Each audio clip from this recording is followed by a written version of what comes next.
What's going on, my ninjas? First off, let me apologize for not reviewing the Boruto manga in who knows how long. I actually fell off because it actually started to be not interesting for me. Just the idea of cyborg ninjas or robot ninjas kind of threw me off a little bit. I mean, the term robot ninja sounds epic, but not really when you apply it to Naruto. You know, the thing that we grew up with. So just suddenly throwing like future ninja tech and, you know, iPads and downloadable USB scrolls and stuff just kind of put a bad taste in my mouth. But now that I've caught up with to the current chapter, which is chapter 20, I believe, I'm actually starting to dig this ninja tech. It's not like I thought it was going to be, which is a good thing. And also, I'm not going to lie, it's actually pretty damn cool in some parts. Before I discuss the latest chapter, which is chapter 20, as of the recording of this video, let me talk about a chapter that I missed. The one where Boruto, Sarada, and Mitsuki went to Katatsuki's organization or whatever to check out some ninja tech. Now, all of those ninja tech besides one or two are actually really cool and can be used in battle. The one that messes up your senses with the bright light and the sound waves is really cool. You know, it's really not that different from already tools that are out there like the smoke bombs, paper bombs, etc., etc. that can be actually used by shinobi. I can see that actually being useful in, you know, battles or whatever. The noise canceling thing, I'm kind of on the fence with that one, because if you're a ninja, you know, theoretically you're already moving in silence, or you're already trained to move in silence, and that may actually bring about some laziness for future generations. Like, oh, I don't have to be as stealthy as, you know, my ancestors or whatnot because I have this device that'll cancel out noise. I'm like, okay, that's kind of getting lazy. But the laziest thing that I've seen was like the big ass oven mitts and the boots that allow the ninja to crawl up walls. Like they couldn't already do that, like Spider-Man or something. And the biggest problem with that is the oven mitts looking technology. First off, how are you going to weave signs with that? I mean, it would just be like you're clapping your hands together. Like, I don't even see how your fingers can make contact through mitts like that.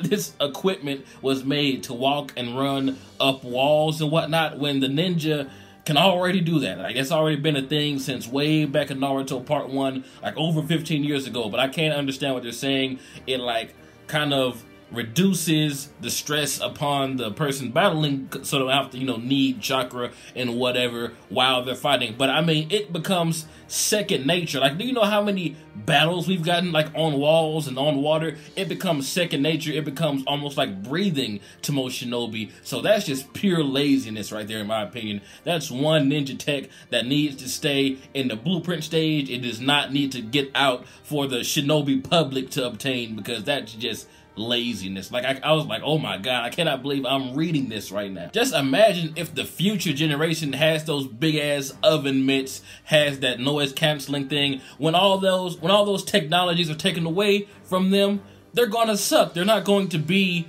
anywhere near as badass as they could have been if they actually trained up their bodies, you know, needed their chakra and etc., etc. But like I said earlier, some things can actually be useful, like that light grenade and even that chakra sword. I can see how that would be useful. That's almost no different than Asuma's like brass knuckles. I don't know what you would call them, chakra sabers or whatever the heck he had. It's almost like that. So we've seen some shinobi already put their chakra into weapons before, so that's not really too far-fetched, and it actually looks pretty badass, like a lightsaber or something. But like stuff to help you climb walls and make your movements completely silent, no, like I'm not digging that. Also, that spray that was put on Konohamaru and that like gel that is applied to wounds, that can be useful, you know, if a party for whatever reason doesn't have a medical shinobi there. That can really be useful, because some people are more gifted with medical ninjutsu than others. So it's only,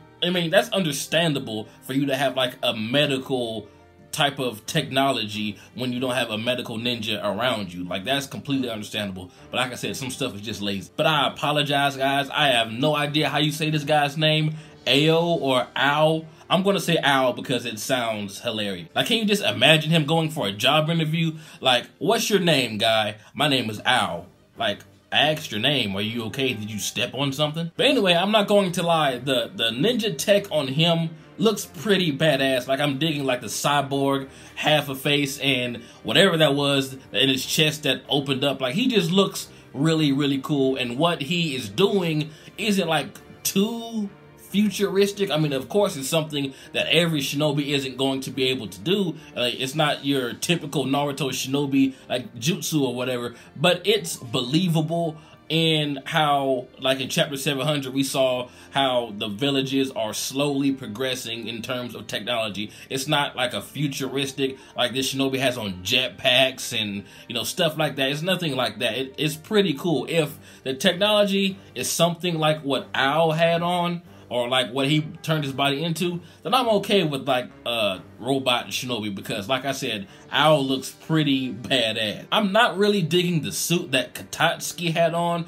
If that is his name, sorry, I may have just butchered it, I kind of forget. But anyway, the suit that he had on, it looks really clunky. It actually looked kind of lame in my opinion, but its abilities, you cannot deny, are pretty dope. Like how he was able to absorb all those fireballs from those robots and from Ao. That was pretty cool, but I mean, it kind of defeats the purpose if someone can just knock you out, take your technology and use it like it was their own, like how Ao took it and not even 5 seconds later he was able to activate it. Like, if you're making some badass tech that can change the tide of any battle, you need to make sure that you're the only one that can use it. Like, I mean, seriously, that's just lazy design. I mean, I know it's a prototype, but it should be like locked to your chakra or merged with the user in some sort of way, like similar to the contracts in summoning.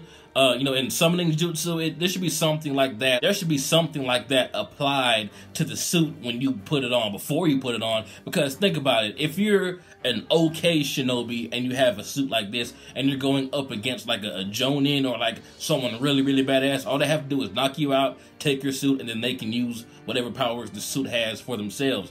And that right there, when I saw that in this chapter, I was like, oh man, come on, you designed this epic stuff, but you didn't design a way for your enemies not to be able to use it. Like, come on, that's the first thing, one of the first things he should have thought of. But I love the ending of chapter 20, seeing Boruto getting serious, whipping out that chakra lightsaber, and also that shot of Ao, how the camera was like looking down at him at that angle. It looks like he's hunting for Boruto and the crew. It really is making me hype, like thinking that we're going to get something really epic next chapter. Hopefully we are. And also, rest in peace, I forgot that guy's name, forgive me, the one that sacrificed himself fighting Ao. You know, Ao gave him that fatal wound or whatever that allowed everyone else to escape. He is a G. He went out like a G. Rest in peace, whatever your name is. I'm sorry, I have to go back and look. But that scene was pretty cool. Like, I'm really enjoying the Boruto manga way more than the anime, because there's death, there's blood, there's actually a sense of,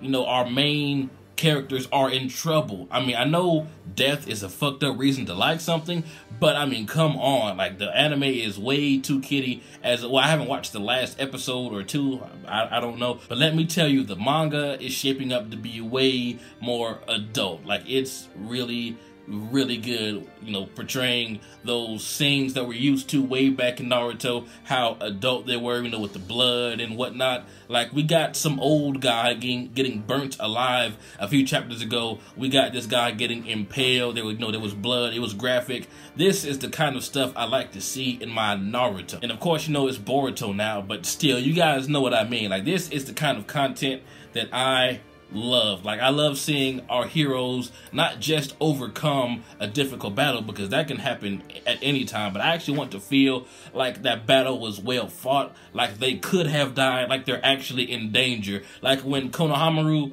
was hit by Ao, I was like, man, like, is he dead? Like, I actually feel like some characters, like not entirely main characters, can die. If this had happened in the anime, I would have automatically been like, okay, Konohamaru's okay. Which he was in the end, even in the manga, but the manga makes it seem as though it could have happened. Like, Konohamaru could have died right there. Like, I mean, come on. Like, there's no beating this right now. Tell me what you guys thought about this chapter. What do you think about the whole ninja tech thing? I really haven't had a chance to talk to you guys about that, so that's why I kind of fused my discussion of chapter 20 and my thoughts on ninja tech like in one video. But tell me what you guys think. This has been jbDAuchiha. Like, comment, subscribe, and I'm out.